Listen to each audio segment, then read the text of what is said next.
Now you're going to hear a lot about wide body versus narrow body on the Z3 forums or whatever when you buy the car.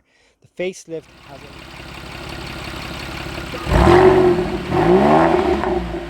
Hi, welcome back to CarsAddiction.com. If you're new to the channel, I'm Ryan and we share car-related content every Wednesday and Sunday.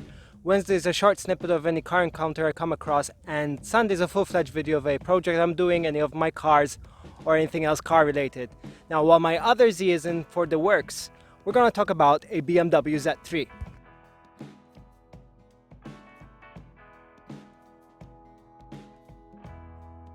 Now, the BMW Z3 has been produced from 1995 to 2001, and there has been a facelift from 99 onwards. There's various engine options and even body options. Now, throughout this video, I'm just going to go overview of everything. It's going to be in three main parts: the exterior, interior, and engine. And I'll sort of go through of what to look out for when you come to purchase yours and what to look out for. I had this one since 2016 for 5 years and done quite extensive work on it. So I think I'm quite educated to sort of give information to you guys. So let's start with the front. So we've got the bonnet or the hood, call it what you want. That's the same for all models. Wide body, not wide body, Z3M, Z3. The differences between models now come into the front bumper. There's three different style OEM bumpers. They're all interchangeable between each other. There's no modification needed, but mainly if you had a non-M car, you'll have this front style bumper. If you had an M car, there's a different style bumper like this. And then there was the very rare Aero Kit front bumper. This actually was part of the whole body kit, which was an option in 2001 and 2002, I believe. And that involved the front bumper, rear bumper, side skirts, side vents, spoiler, and a higher third brake light. This was a part of a Aero package back then. Now these are very rare. Not so many people opted to buy the extra Aero kit. It was not cheap. And the headlights, what you see is the facelift ones. The pre-facelift ones have the orange around the corners. Now there's one exception to this rule, is that but the 99 models facelift still had the orange amber just for that 1 year. Another option to take note is that the area over here might be different in different markets. The North American market, this was orange, and in some markets they had nothing completely. But apart from that, the fitting will be the same for all cars. Let's go to the side. Now, this is the side profile of the car. There are two main things that are different between non-M cars and M cars. M cars meaning the one with the 3.2 liter engine. Now, this is a non-M car, but I've upgraded to the M side grills, which you see over here. Usually they have the shark fins, which are actually nicer because they have a nice big BMW logo over here. But they are really interchangeable, so you could just put it back in literally in 15 minutes. Just one useful fact is that this is original and it has fake vents. They're not actually useful. The other difference are the mirrors. These are the standard mirrors, and the M mirrors are more roundish in shape, but have the same base, so they are actually interchangeable as well. Now, one thing I like to point out that these base, not the mirror, just the base, is some kind of aluminum metal, and it corrodes. Even if you garage the car, even at slow miles, this part corrodes quite heavily over here, meaning the paint will bubble up. So that's a common issue on these cars. Another thing I like to point out is an optional accessory. You can see I have a chrome handle, chrome frame, and back here is chrome as well. That's actually a optional of the Z3 cars. You could also get the shark fins in chrome as well. That's a nice extra. While we're here, we can talk about wheels. The biggest size wheels you can get for the car is 17 inch. I think the smallest ones are 15 inch. Obviously, if you have a 2.8 liter, might go with 16 inch because of the front calipers. Now, the Z3 came with a lot of optional wheel designs on the catalog. The most ones I like are the Style 71, which are split wheels. You could actually go with any kind of wheel from the BMW range of that time because they are 5120 PCD pattern and they are very interchangeable. You just have to be careful of offsets because the offsets of the rear are very aggressive. These wheels are completely silver standard and I just painted them dark gray just for a custom look. Now if you want more information of what I did to customize on this car, just comment them below and I'll see if I can do another video on that. Now let's head over to the rear where it gets very interesting. Okay, so this is the rear of the car.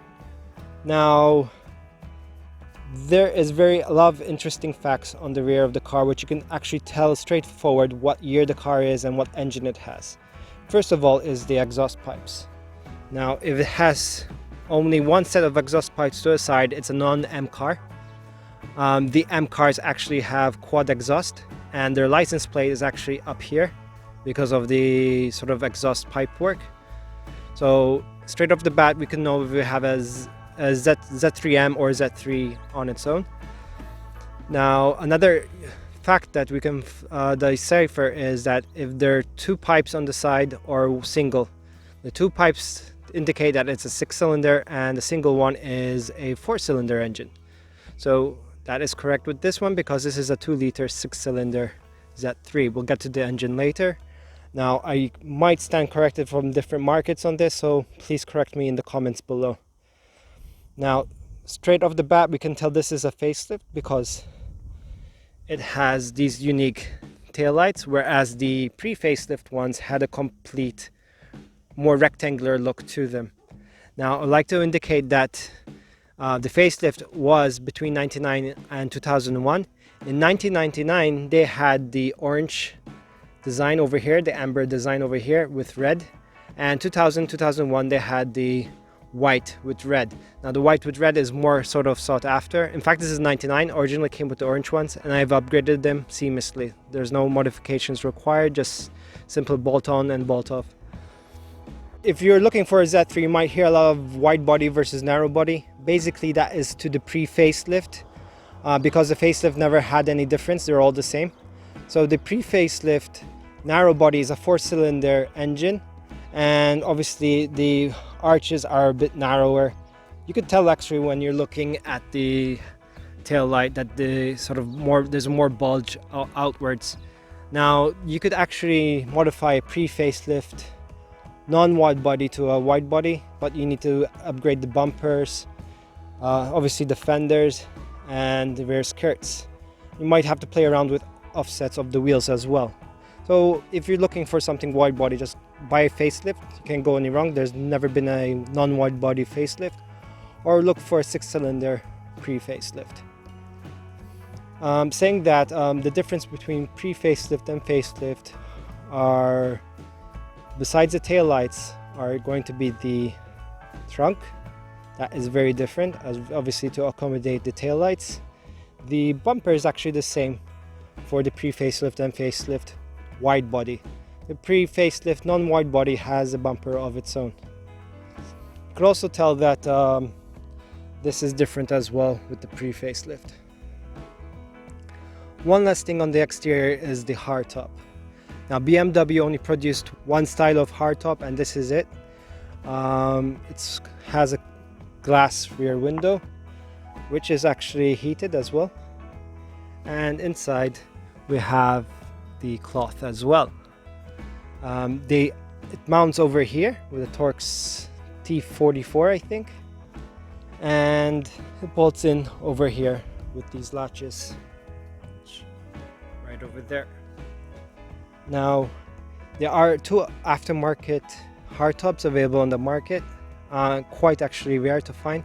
There's the cheaper one which is called the Wiseman. I think you only find it in Europe.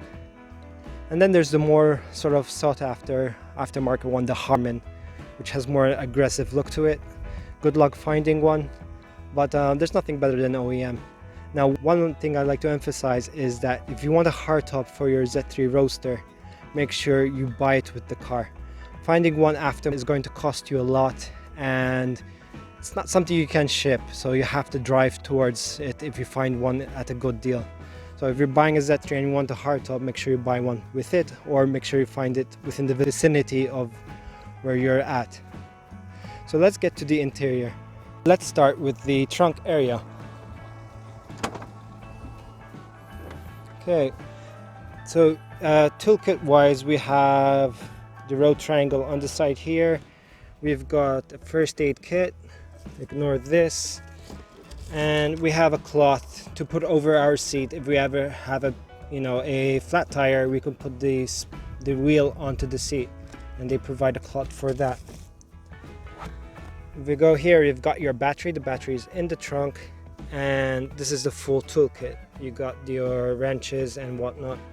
Okay, one thing to notify is that to lower down your spare wheel, you lift this up and hook it right over here and start twisting around, and that will lower the spare wheel, which is located over there.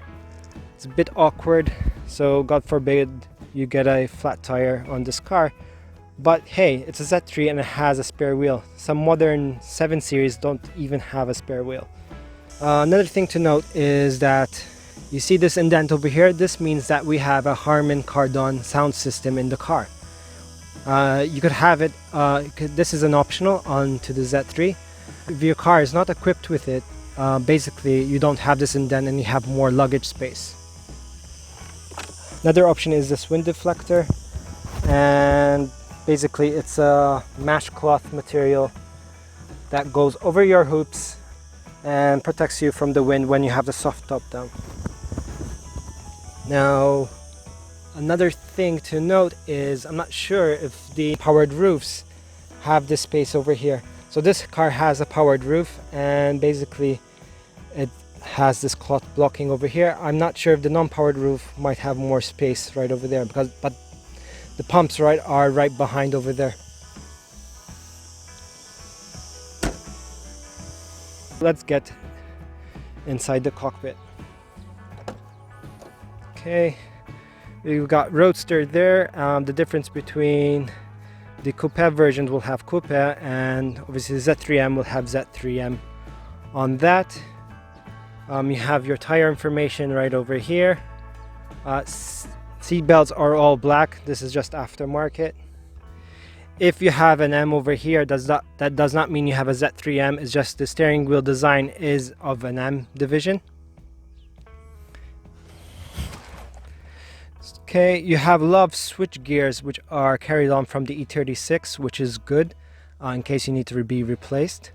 And more difference on the center console between pre-facelift and facelift. Now, the pre-facelift will be completely different over here. The clock will be in a rectangular format onto a side, and the facelift would have a circular clock like the one you see in the screen. Now, what you see on my car is the Z3M center console, which is different from any other car.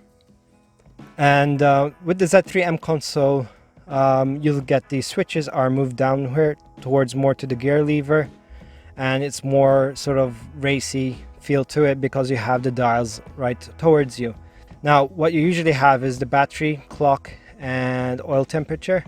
Now, instead of the clock, I went for the sort of optional OBD2 computer, which gives me useful information like outside temperature, time, and everything like that.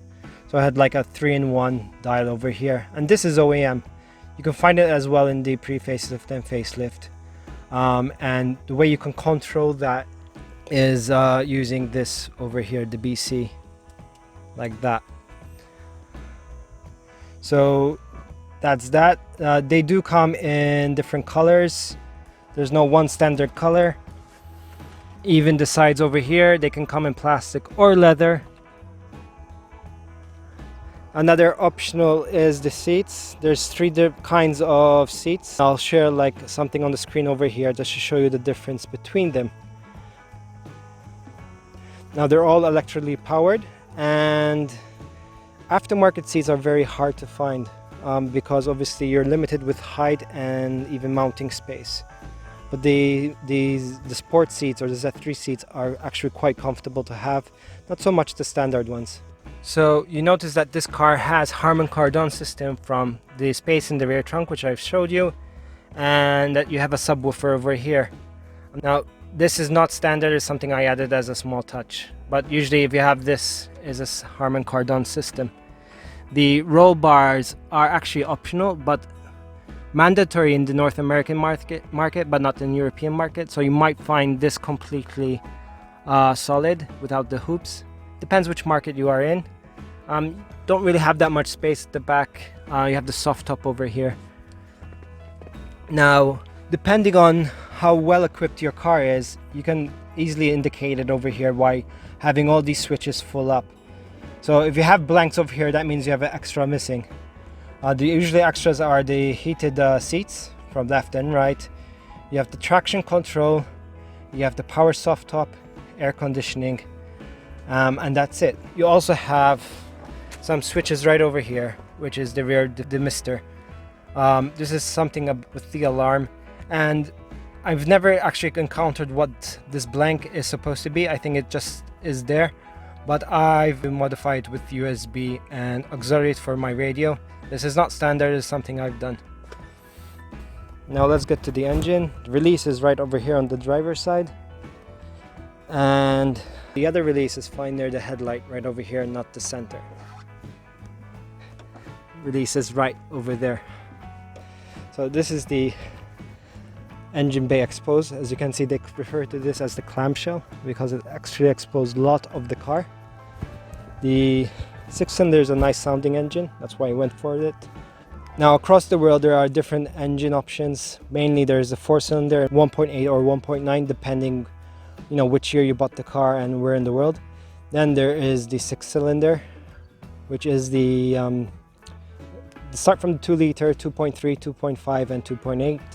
Now I must have missed some engines, so here they are all on the screen. Note that the Z3M engine is a 3.2 liter straight 6, but the power output differs if you bought the car from the EU or the US, and even the year, as they had upgraded to the S54 engine in 2001. Now I must not forget that there was a one-off concept with a V12 engine in Kalami Orange. Most probably it was the same V12 engine used in the McLaren F1, but the thing never actually gained traction and was just for that one car. And they actually all fit in here, so engines are quite interchangeable. If something goes wrong, they share the engine same as this 3 series and the 5 series of that time, so parts are very easy to find on eBay or something of that sort. So engine should not give you actually problems on this car. One thing I like to note is that your fuse box is over there in case you have any electric gremlins you need to attend to. And usually what happens with these cars, your airbag light might go off. Now the only way to reset that is not with the OBD port inside the cockpit. It's actually this OBD port right over here. So that's that. It took a while to find out that, but that's a useful tip with these cars. Apart from that, they share the same suspension as the E36 in the front and the E30 in the back. So it's quite like a mix-up of parts from BMW of the back of the time, but it all works. It's a fantastic drive. Now, what engine you should go for, it's all up to you. If you just want to have something that looks good and is low maintenance and, is actually okay on your pocket economic wise and all that, the smaller liters will just do fine. If you want some more power and all that, just look into the 2.8 liter or the Z3M if it's available. I went for the 6-cylinder because I love the sound of it, and I didn't go for a big CC just because the tax bracket for the 2 liter ones is more affordable at 300 euros, whereas if it was a 2.8 it would be around 600 euros, double the price. So I think this is a sweet spot for me. And that is a wrap up of the Z3 Roadster. I hope you enjoyed the video. If you liked the Z3 so much that you watched to the very end of this video, make sure you comment below what is your favorite part of the Z3. And maybe highlight and maybe I did a mistake or anything. I'd like to hear below what you have to say. Thanks for watching. Take care.